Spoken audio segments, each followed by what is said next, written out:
আসসালামু আলাইকুম। আমি মোহাম্মদ মাসুক হাসান, ঢাকা এয়ারপোর্টের পাশে আবাসিক হোটেল থেকে।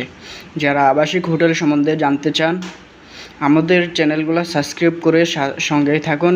বিভিন্ন কিছু জানতে পারবেন, বা রুম নিতে চাইলে রুম নিতে পারবেন। এনে বিভিন্ন ভাড়া বা বিভিন্ন তথ্য দেওয়া হবে। আপনি অনেকরা ফোন দিয়ে জানতে চান বা অনেকরা কমেন্টে প্রশ্ন করেন কাগজপত্র কী লাগে হোটেলে থাকতে গেলে।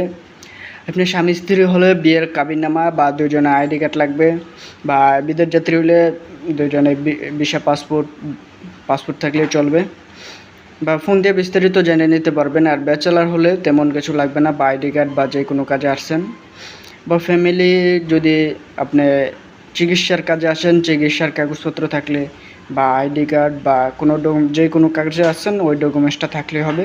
আপনার স্বামী স্ত্রী বা ফুল ফ্যামিলি আসলে তেমন কিছুই লাগবে না। আর আপনি যা জানতে চান তথ্য আপনি কমেন্টে বা ফোন দিয়ে জানতে পারেন। আমাদের লোক 24 ঘন্টায় ফোন ধরবে। আর এয়ারপোর্টে এসে ফোন দিলে আমাদের লোক যে নিয়ে আসবে, ইনশাল্লাহ কোনো সমস্যা হবে না। কোনো সমস্যা হলে হোটেল কর্তৃপক্ষ দায় নেবে। আমাদের লোক যে এয়ারপোর্টে রিসিভ করে নিয়ে আসবে।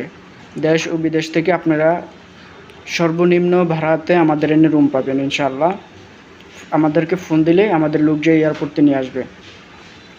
এয়ারপোর্ট 2 নম্বর টার্মিনালে বা মেন রোডের থেকে বা রেল স্টেশন যে কোনো জায়গা থেকে আইসা ফোন দিলে আমাদের লোক যায় রিসিভ করে নিয়ে আসবে।